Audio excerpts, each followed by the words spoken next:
we have in the EU are generally also taken over by countries outside of the EU, and in this case some countries were already ahead of us.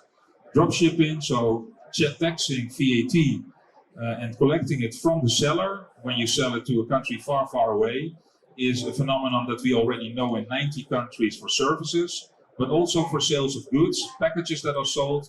We see this increasingly happening. And the tax authority also levy the VAT on the same platform as they do for the digital services. So often via a simplified registration.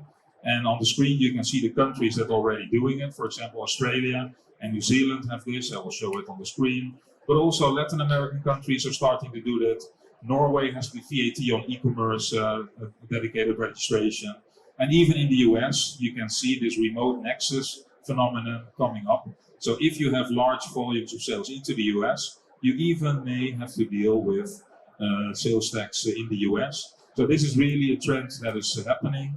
In the coming years, we see more countries coming. Nigeria, Malaysia, Singapore are already confirmed for next year. Egypt and Israel expected also to start soon. Philippines, that's really in the pipeline.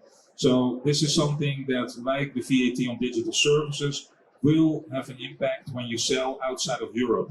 Before it was an export and you would just send it away and good luck with it.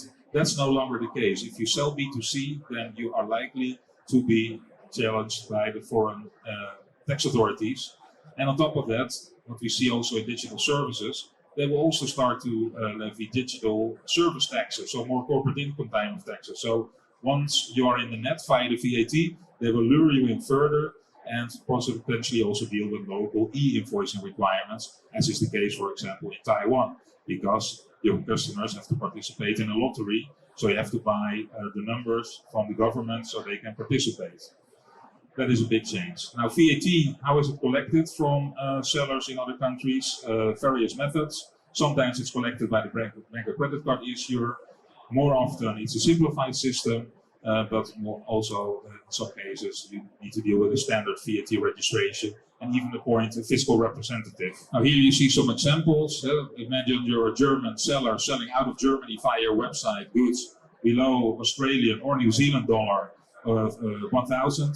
And then you already have an obligation to be registered in Australia, so you obtain an ARN number, an Australian reference number, or get a simplified IRD registration with the New Zealand tax authority and pay the VAT.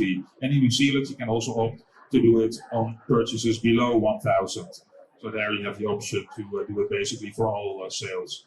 So this is a major change, but closer to home, also Switzerland has a system like this. That's rather complicated because you have to look at the VAT amount and calculate that back to the value of the goods sold.